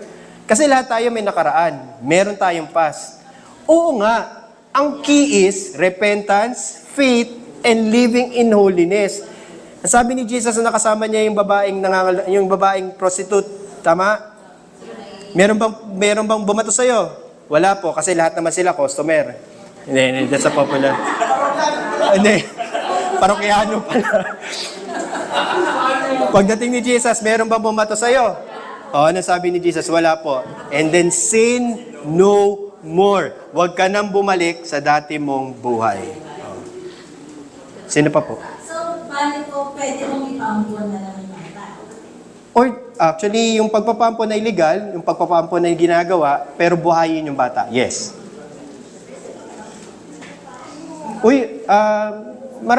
Maraming nag-aampon. At ang Kristiyano pong mga institusyon at religion at churches, ang historically unang nag-institutionalize ng pag-aampon. Sabihin mo naman kay Turo, isang tanong na lang, parang diretso tayo ng pwede. Isang tanong na lang kasi maganda rin yung susunod. Ako sa akin,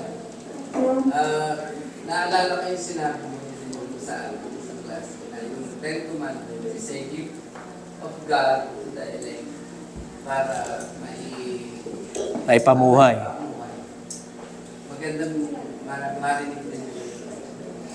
Sige, i-continue. Mamaya na yung tanong. May bayad nga yan. Palagay ko nga. May ano yun, may lagay. Corruption yun. 9 command. Mamaya na yung tanong. Pag ano. Ilay, mamaya na yung tanong. Okay. Alright. So, we have to understand now na, okay, so binigay sa atin yung kautosan para na converted na tayo, para maintindihan nga natin, okay, ito yung kautosan, biyaya ito ng Diyos sa akin para sundin. At ito yung pribileyo ngayon, makasunod ako. Pero pastor, hindi pa rin ako makakasunod dahil lahat ng mga bagay na yan ay mahirap gawin. Ang sagot is, oo naman. Kaya nga, hindi pwedeng magkaroon ng pagsunod sa kautosan o yung tinatawag natin na good works kung walang pananalangin. Punta tayo sa Lord's Day 45. Lord's Day 45, question number 116. I'll ask the question, why do Christians need to pray? Okay, we have to answer this. Lahat po tayo. Because prayer is the most important part of our thankfulness God requires of us. And also, because God gives His grace and Holy Spirit only to those who pray continually, groan inwardly, asking God for these gifts and thanking Him for them. So, marami sa atin nag-iisip na lahat naman ng tao nananalangin. Oo. It's a universal act of any creature. However, we have to understand, only true believers truly pray. Ulitin ko po, only true believers truly pray. Ibig sabihin, ang pananalangin o ang pananalangin ay bahagi ng ating paglago bilang mananampalataya. Walang lumago sa pananampalataya nang hindi mapagpanalanginan. Nung ako po ay nag-aaral ng theology, and then na-convert ako, nag-aaral ako ng theology, ang pinakalas na naintindihan ko sa sarili ko is, hindi ako magmamature maliban na naintindihan ko na kailangan ko laging hingin sa Diyos lahat ng pangangailangan ko. Tanong, kapag ba kumakain kayo, nung hindi pa kayo mananampalataya, nung kumakain kayo ng pagkain, nakakabusog kayo, nung nakalimutan nyo bang manalangin na wala yung pagkain? Nasa tiyan na. Ama ba? Hindi kayo mananampalataya, nakalimutan yung manalangin. Okay. Pero nung naging mananampalataya na kayo, okay, believer ka na. Kumain ka, hindi ka nakapanalangin. Nawala ba yung pagkain? Hindi, nandun pa din. Tama? So in short, kalooban ng Diyos na at the end of it, mananampalataya ka man o hindi, bibigyan niya tayo ng pagkain, bibigyan niya tayo ng shelter. Part yun ng lahat ng benevolence ng Diyos sa lahat ng kanyang nilikha. Ang tawag natin doon is common grace. Common grace. Big sabihin, wag na, baka public. Pero isip na lang kayo ng pinaka-heinous crime na nagawa. Isipin nyo yung tao na yon. Tama? Pinapakain pa ba sa kulungan yon? Oo. Nabubusog kaya siya? Aba, sana lang, no? Sana lang hindi. Pero, ibig sabihin, buhay siya eh. So, nasusustain siya. Kasi bakit hindi na lang kunin ng Diyos yung buhay niya? Hindi. Kasi part yon ng lahat ng biyaya ng Diyos para sa lahat. However, hindi naman lumalago sa pananampalataya yung hindi mananampalataya. Bakit? Kasi walang pananampalataya. Pero yung nagsasabi na mananampalataya siya, okay? Pinili ng Diyos na ang lahat ng kanyang tatanggapin sa buhay, mula ngayon na siya ngayon ay converted na, ay tatanggapin niya sa pamamagitan ng panalangin. Ano ibig sabihin? We have to pray for all our needs. All our needs. Why? Para matuto tayong magpasalamat. So in short, lahat, pagkain, enerhiya, karunungan, spiritual blessing, lahat ng galaw natin, matututunan or tututunin natin na manalangin sa lahat ng bagay na yan. Pastor, bakit kailangan pa yun? Ibibigay din naman lahat. Okay. Big for the gift. Kasi inisip nila yung prayer, yung key. Pero you have to understand, the prayer that Jesus taught them is not so that they can perform miracles. The prayer that Jesus taught them is so that they can show their dependence to God. And that dependence is the mark of them being the disciple of Christ. So, kasi nandito naman eh. Ano yung unang part ng Lord's Prayer? Our Father. So, yung address na Our Father, minsan iniisip natin, address yun ni Jesus kasi tatay niya si Father. So, parang ganun. Which makes sense naman. Tama din naman. Kasi nga, Our Father. So, parang sinasabi, tayo na mga disipulo ni Kristo, kapatid natin siya, tatanaw din tayo sa Diyos, Ama, na bilang nating Ama. Tama din naman yon kasi tama naman na Ama si Father at anak tayo, meaning adopted sons, children of the living God. Pero technically, hindi naman talaga natin siya Ama in that particular sense.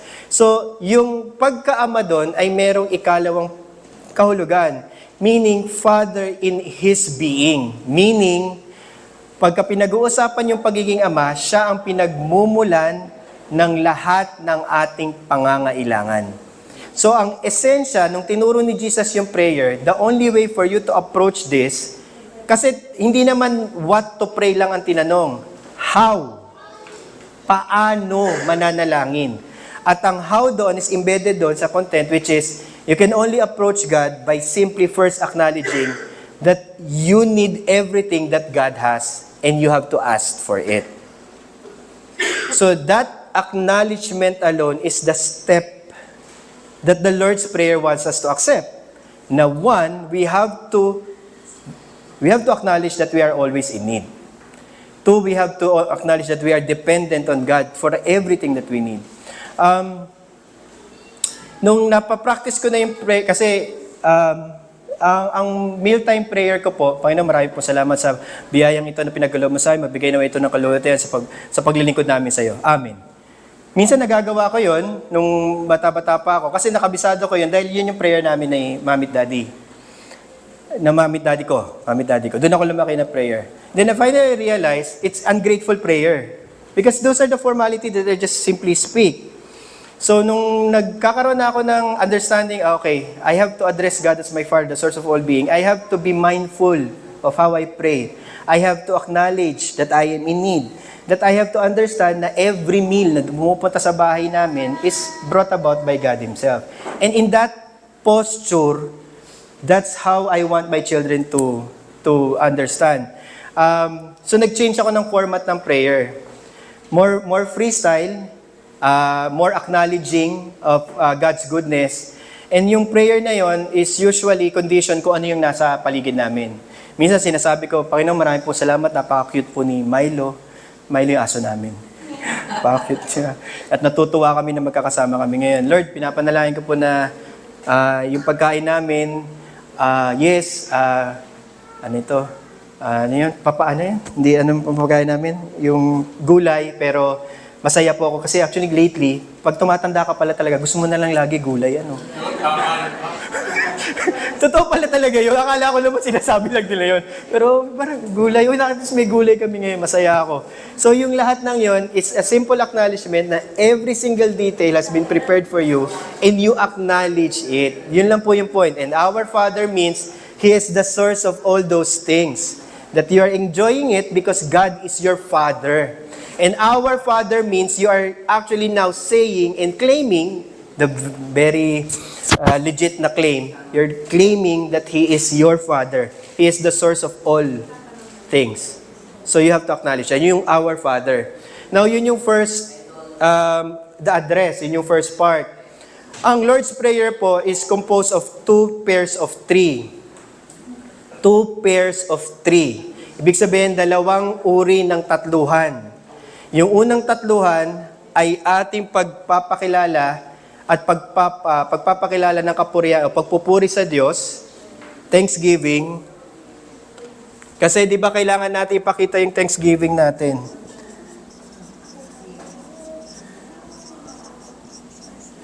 So, hindi ko lang po nakikita nyo, pero yung first 3, hallowed be thy name, thy kingdom come, thy will be done, is actually part of the thanksgiving.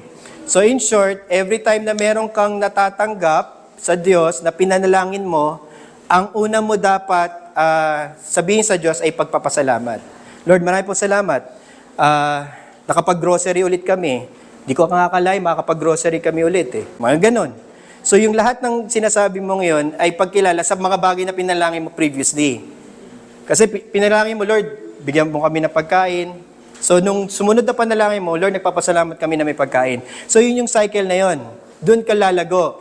I'm just saying yung needs pa lang ng physical, pero yun yung pinaka-simple at saka pinaka-acceptable sa lahat.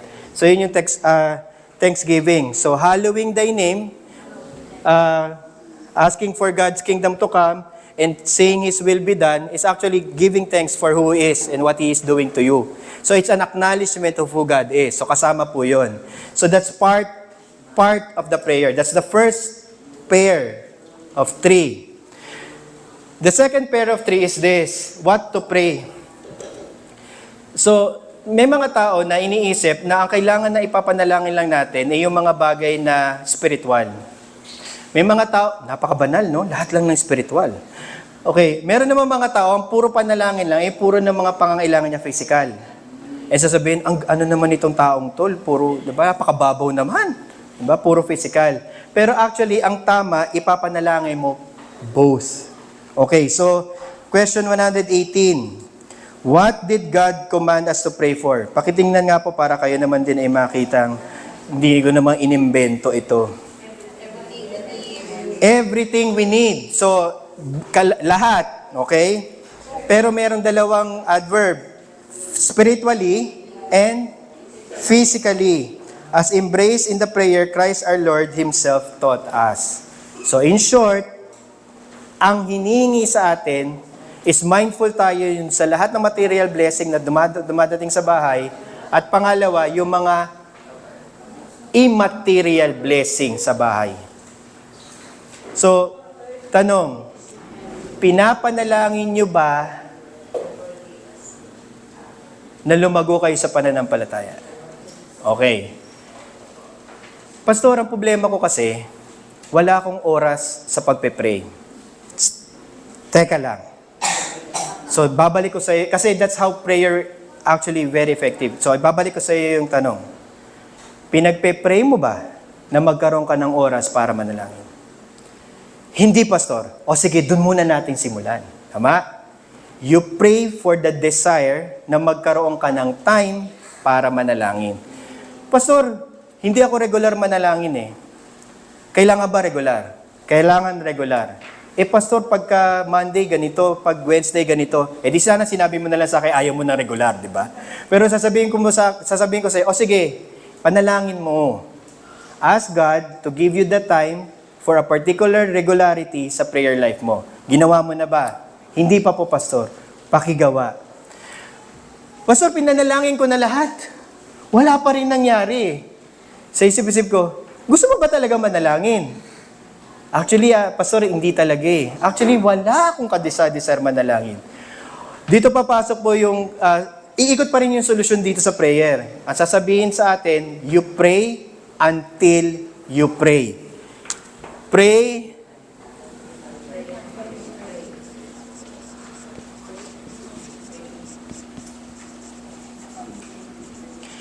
Kaya nga, the highest discipline of them all is prayer eh. So, hindi ibig sabihin na basta gawin lang natin yung prayer, magpe-pray din tayo along the way. Ang sinasabi dito, you must pray for the desire to pray. Halimbawa, sasabihin mo sa akin, Pastor, wala talaga eh. Okay. Then, let's pray na magkaroon ka ng desire. Ministerially, yun po ang pinagpe-pray actually. Kaya po tayo nagko-congregate. Ministerially, yun din yung dapat na nakikita niya sa minister. Kung paano siya manalangin, yung desire niya to that. Actually, nakakatch yun ng congregation. Nakikita yun. Hindi yun natatranslate agad-agad, pero nakikita agad yun. Most of the time, you'll know the maturity of the person, not of how his knowledge of theology, but how he really prays. Tama? You need to hear your pastors pray because yun ang reflection ng kanyang understanding of the Word of God. So you pray for the desire to truly pray. And that is part of the spiritual needs. Punta lang tayo doon sa last 3. So give us this day our daily bread. And obviously, hindi lang pagkain yung pinag-uusapan. Lahat ng needs. Lord, kailangan po ng tuition ng mga bata. Lord, kailangan namin ng, anong gusto nyo? Lahat. So lahat ng physical need are to be prayed for. Lahat, Pastor, lahat. Lahat that you can actually, Lord, pwede bang, Lord, lahat na lang ng pangangailangan ko, pakibigay na lang, ha? Parang, wow, ha? Sino kaya dito ang Diyos, no? Malamang ikaw. Parang, pakibigay na lang. Hindi, you have to ask for those needs. Okay, so yun yung first. Anong pang-anim? 5, 6, 7. Okay. So give us this day our daily bread. Forgive us our debt as we forgive our debtors. Then, lead us not into temptation, but deliver us from evil. So yung forgiveness of sin is basically asking God's forgiveness, meaning repentance. Okay? So it's a spiritual need because it's part of your sanctification. You're asking God that kapag ka nagkaroon ng time na kailangan mo mag-repent for any sin that you have committed, He will forgive you. Akala ko ba, Pastor, papatawarin ako ng Diyos kahit hindi ako humingi ng tawad? Uy, sino nagsabi sa iyo? Uy, wala yun, ha? Akala ko ba mahal ako ni Lord? Yun na nga ang problema, yun ang misunderstanding natin dito. God forgives those who ask forgiveness. So you have to ask for the forgiveness. So yun yung repentance, that's conversion. Pangalawa, lead us not into temptation, but deliver us from the devil, meaning, Lord, protect me from sin. So it's a spiritual need as well. Tama? It's a need so that you will be able to be spared of all the things that will happen to you. na would be detrimental to you. So lalabas, spiritually, pinagpe-pray mo din yun. So kasama yun sa prayer mo. So essentially, yung Lord's Prayer, pag tinignan mo, hindi lang to ina-utter ng mga lips natin na parang formally, hindi kasi ito yung prayer ni Jesus, kaya dapat sinasabi natin to. Hindi. Prayer to ni Jesus, para alam natin kung ano yung ipagpe-pray natin. And kaya pinapaliwanag ko ngayon, kasi kailangan maintindihan natin, ano dapat yung laman ng ating mga panalangin. So pag tinignan mo, address, thanksgiving, and ang tawag dun sa isa, petition. So it's thanksgiving and petitions. So ibig sabihin, pwede pala talaga akong humingi. Oo, actually, part yun ng objective. Why prayer is there? For you to ask and to receive. To knock, so that it will be open. You seek, then you will be found. So, yun yung essence kung bakit tinuro ni Jesus yun. He wants His children to ask Him as our Father, the source of all things, so that we can receive physical and spiritual needs. So nakadesign nyo yun na ganun. Part yun ng maturity ng Christian life. And then lastly, thou art the kingdom and the power and the glory. Amen. So that's, again, a proper book ending of the praise naman. So doxology. Okay? Ano ang kulang dito? Ano yung Acts? Confession, thanksgiving, supplication. So anong wala? Wala lang yung confession, tama? Pero yung confession is implied doon sa forgive us our debts as we forgive our debtors. Okay? So lagay ko na lang dito. So kasama yun sa confession. So importante na makita natin that the reason why we pray is because it demonstrates our humility before God. It is the reason why, kapag naririnig natin yung kautusan, it drives us to an understanding, Lord, hindi ko ito magagawa. I need help. That's why we pray. Kaya nga nagtataka ka, bakit may mga tao sa buhay Kristiyano na ang sabi nila, tinanggap ko na si Kristo, ang mahalaga na lang, mag-mission ako. Oo, tama naman yun. Pero nasan yung kabanalan? Nasaan yung pagpapalalim ng buhay panalangin?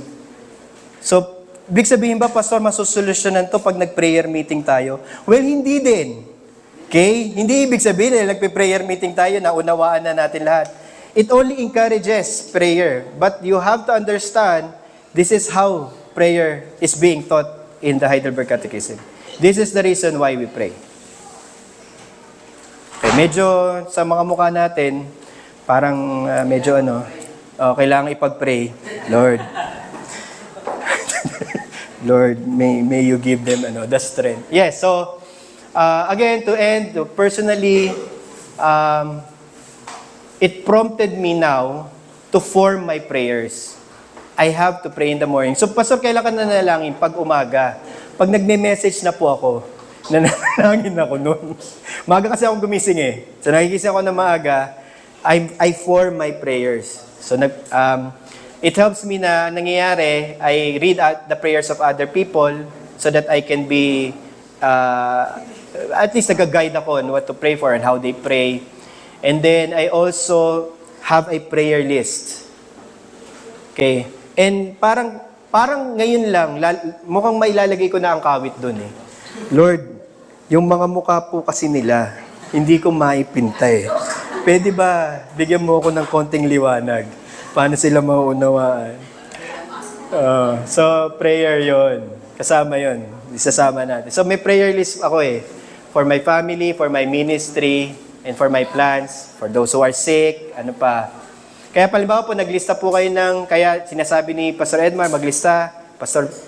Si Kuya Pet pa yun, para maglista. Merong lista. Para malaman ko sino ipapanalangin. Okay? Palagay ko, pupunta tayo sa commandments. Pero yun ang prayer. Malinaw po ba? Okay. Let's question. Christian, ano ba sa prayer? Hindi ko commandments. Hindi, okay lang. Sige. Mika.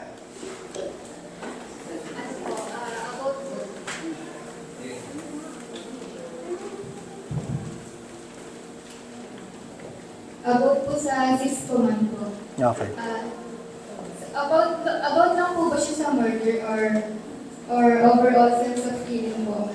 Especially po yung war and self-defense po.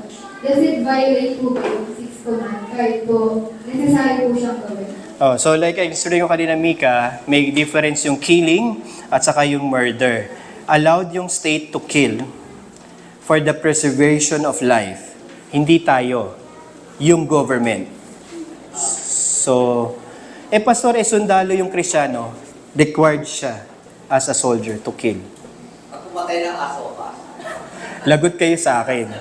Pag pumatay kayo ng aso. Si ano nga sige. Also related to killing is how does that not violate, for example, si Abraham and Isaac? How is it not violate? Sabi ko, tanong lang na ano eh. If he killed Isaac, he did sin. Yun lang. Ang tanong mo ba is, why did God command him to do so? Because God wants to test him. So, ibig sabihin, he was actually encouraging him to sin? No. For every temptation, there's a test. And if you are going to go through the test, then... anyway, that's a very difficult question. Yeah. So, hindi. Pag pinatay, pero sure ako na kapag pinatay niya, nagkasala siya. Okay? Sige, wife.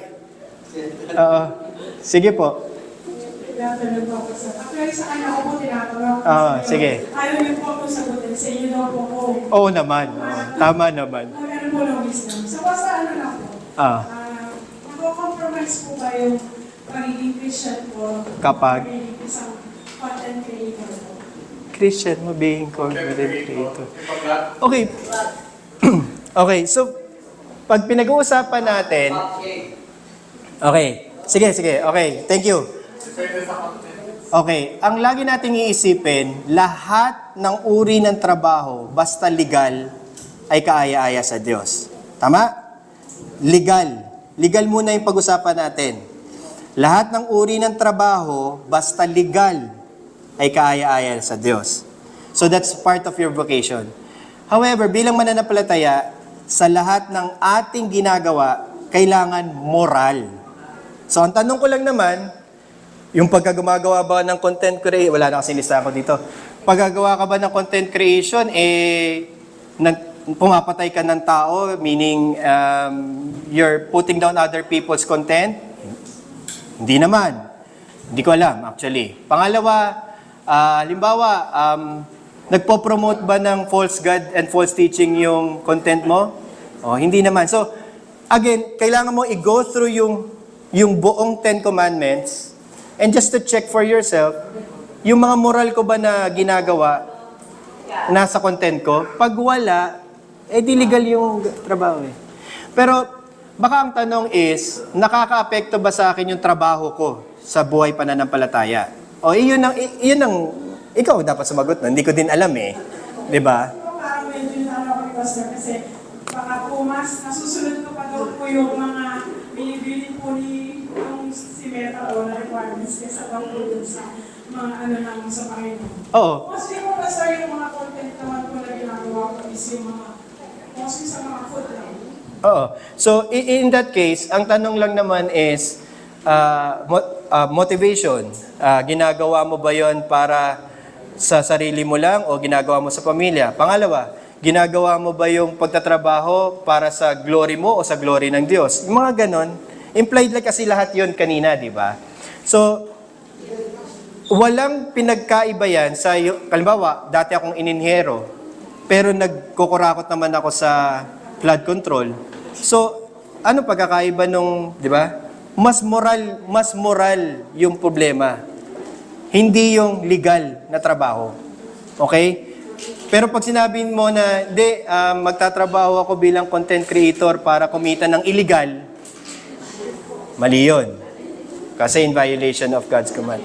Bawa sasabihin, pinagbawal na ng Meta na nagko-content provider ka dahil kapag nasa Pilipinas, kailangan ganto-ganto. Okay? Ganon, alam mo yun, moral lang at saka pinag-usapan. Moral ha, moral. Sige, Sige po, susunod po. Si Ate Mas. Siguro, walang masama sa pagiging content creator kung halimbawa, kasi ang ganda ng discussions natin, di ba? Okay. May time tayo sunod sa 10 utos at saka may time para sa pananalangin. Pero Correct. yung point ko is, kung mas lamang ang oras na nilalaan mo sa pagiging content creator mo kaysa doon sa o yung pagsunod mo kay Meta kaysa doon sa pagsunod mo sa utos ng Panginoon, spend ang time para sa pananalangin. Siguro, doon magkakaroon ng Okay. dating sa morality, I think wala na. Oo. Okay, so kung pupunta tayo dun sa wisdom. Wisdom tayo ng where I spend my time. Yun ang point, tama? Kung saan ko ginugugol yung panahon ko. Kasi walang iniwan dyan yun sa buong araw ka naglalaro ng games. Ano pa? Ayaw mong gawin yung assignment mo kasi puro ka scrolling sa reels or whatever. Mga anak ko yun eh. Walang ginawa. Ginawa na ba ang assignment? Blah, blah, blah. Okay. Sa mga anak ko, proper ko na sabihin, pwede lang mag-phone ng gantong oras. Hindi yun moral, hindi sa illegal, but matters of parental wisdom over my children. Tama? Kasi as children, you want to put, di ba, some guardrails sa kanila, which they can still decide.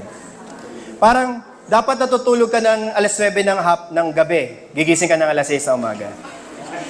Pero, pag matanda na, hindi ko pinag-uusapan kung mature ka na in the faith, hindi. Yung matanda ka na, meron ka na dapat some sense sa sarili mo na pakinggan kung ano yung mga dapat na payo and ikaw ang mag-decide. Wisdom na to yung sa priority ng oras, wisdom na yun Ang tawag doon, Christian liberty. Hingi ka ng payo sa asawa ko, yun ang sinabi ni Pastor Conrad, or kung yun yung sinabi ko sa mga anak ko, hingi ka ng payo sa ibang pastor, at the end of the day, huwag kang susunod dahil lang sinabi ng iba. Hindi kasi moral yung pinag-uusapan Hindi moral. Tama? Inilinin nyo sa akin, hindi moral. Prioritization of time. So, at the end of the day, ikaw ang magde-decide. Hindi yung mga anak ko, yung mga matatanda. Decidean nyo yan. Ang tanda nyo Siguro naman alam nyo kung kailan nyo kailangan gawin yung dapat. So, hindi na namin, ako personally, sabihin kung ano yung dapat na ginagawa mo. So, it's a wisdom issue. You should be able to do that for yourself. So, ano yung mga signs? Baka ang point is, mas marami ka pang ginagawang paglalaro sa computer kesa sa pagde-devotion mo o pag-aaral ng salita ng Diyos. Yeah. And I mean, that's a valid concern. But sa mga anak ko, pwede kong enforce yun. Pero sa mga matatanda, I think naman, alam mo, na you should not spend more time doing other things than counterproductive and then neglecting yung mga productive things. Tama ba? Nakuha nyo pa? Pero, hindi pwedeng enforce ng church yun. Halimbawa, sasabihin ko, bukas na bukas po lahat po ng content creator, ban. Hindi pwede. Kasi, kailangan natin pagkatiwalaan yung wisdom ng bawat isa. Na kung halimbawa yun ay nakaka-apekto sa spiritual life nila, dapat alam nila, baka baka sobra na Okay. And then, gagawin nila. Tama, no? Edad may edad. Siguro medyo mahalaga ito pagdating sa prayer. Kasi ang karamihan, ang notion kapag mananalangin, we pray because we want God to act on my life. Pero kung ating titignan mabuti, ayon sa paliwanag po natin sa prayer, ang pinaka layunin ng prayer ay pasalamatan ng Diyos. Yun yung una.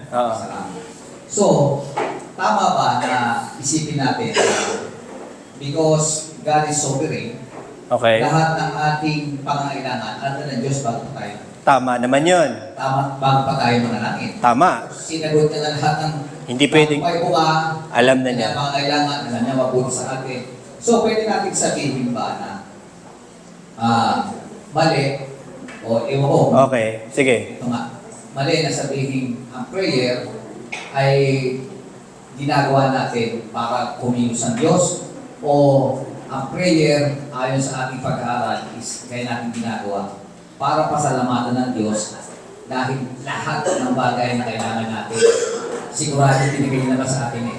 Correct. At, So yung pagpapasalamat ay resulta ng panalangin. Pero pag ang tanong is, so kaya ba tayo nanalangin is para mapakilos ang Diyos? Actually hindi, nananalangin tayo kasi inutos niya. Kasi pagsunod yun. Gusto ng Diyos na ipanalangin natin ang isang bagay para pag natanggap natin, magpapasalamat tayo doon. So laging yung tanong, if God is sovereign, why do I need to pray? Tama? Primarily because He sovereignly chooses na may mga bagay na ibibigay sa'yo sa pamamagitan ng panalangin. Kasama yung panalangin mo. Bakit sinama niya? Kasi one, inutos niya yon. Pagka, halimbawa, yung with greater degree of obedience kasi nagkakaroon ka ng confidence. Na kapag hinihingi mo yung bagay na asang-ayon sa kanyang kalooban, alam mo na ibibigay niya. So pagka binigay niya, nagkakaroon ka ngayon ng lakas ng loob. Oo nga, tama nga. And then pagkatapos nun, nagkakaroon ka na ng pasasalamat. Lord, hiningi ko, binigay mo, maraming salamat po. so, hindi ko pwedeng basin yun na kaya nag-pray gawa ng hihingi. O dahil lang hinihingi. O dahil may... Kaya lang isa na lang kasi may hihingi. Oo. But it should be For the Thanksgiving. Correct. Para ma-form sa'yo yung maging mapagpasalamat. And part yon ng ating Christian maturity. Pag tinignan mo kasi, walang lalago sa pananampalataya malibang hiningi mo ito sa panalangin. So, kaya yun ang gusto kong iwan sa inyo. Ipinapanalangin nyo ba yung material and spiritual needs nyo? You have to be aware if you're not or you're doing it already or how you're doing it. Because that's part of your maturity as a believer. Okay, so next week, ang plano ko po, dadaanan ko lang po yung tulip. Dahil alam ko po lahat po kayo dumaan at alam nyo naman po na may election po ang Diyos. Tama po ba? Alam nyo naman po na depraved tayo. Tama po ba? Alam nyo naman po na hindi lahat maliligtas. Tama po ba? Na manatili hanggang wakas maliligtas, may perseverance. So hindi ko na po ituturo yung doctrines of grace. Ang gusto ko pong iwan sa inyo sa last lesson is, ano po ba ang mga responsibilidad ko bilang miyembro ng iglesia? What are my responsibilities? Mga bagay na bilang miyembro, hindi lang mananampalataya, bilang miyembro ay aking responsibility sa loob ng church. And I want to discuss that because at the end of the day, pagka nagpa-member ka, hindi pwedeng sabihin natin, basta nagawa ko na yung membership. Hindi. May mga bagay na responsibilities. Kung paano may responsibility rin ng mga office bearer sa inyo. And again, ang nagsasabi ng tapat, nagsasama ng maluwat. Hindi nyo pwedeng sabihin na, hindi ko alam, pastor, na kasama pala yan sa mga bagay na tinitingnan para sa akin. So I want to share that para malinaw po sa atin bago tayo mag-membership class. Membership interview. Tama? Ay, meron. Mic po. Yung halimbawa yung sobrang atok natin, tapos parang bigla kang niliyabang sa Makakatulog. bigla kang manisip, ay hindi pala ako nag-pray. Correct. Tapos, nag-pray ka, pero hindi ka tumayo at tumubok, hindi nakahiga ka nag-pray. Kung may kaya yun. Ako po personally, hindi po ako tungkol sa postura, although hindi po pwedeng nakahiga habang nagpe-pray po dito sa public, sa church. So yun lang ang exception. Pero kung ito ay personal, hindi na po natin siguro pang himasukan yung ating mga personal na gawi sa pananalangin. Ako po ay, ang best rule po sa akin, which is katulad din sa pag-aaral, if it is not your prime time to do something spiritual, don't do it. Ulitin ko lang po, that's a good wisdom. Hanap ka ng panahon at yun yung pinaka-optimal sa panahon ng buong week mo na masasabi mo magagawa mo yung spiritual things. So yung Lord's Day, hindi po kayo pwedeng puyat ng Sabado. Kasi hindi ka optimal. So yung trabaho din, hindi ka pwedeng nag-overwork. Dapat yung linggo ganon. In the week that is going to pass, weekdays, hanap ka ng mga panahon na yun yung prime. Personally po, I'm a morning person. Kasi madali po ako ma-deplete pagdating na ng hapon. Hindi na ako matino pag hapon. So kung gusto nyo akong kausapin, umaga nyo ako kausapin, medyo hyper pa ako niyan. Tsaka napapansin nyo, nagme-message po ako ng umaga.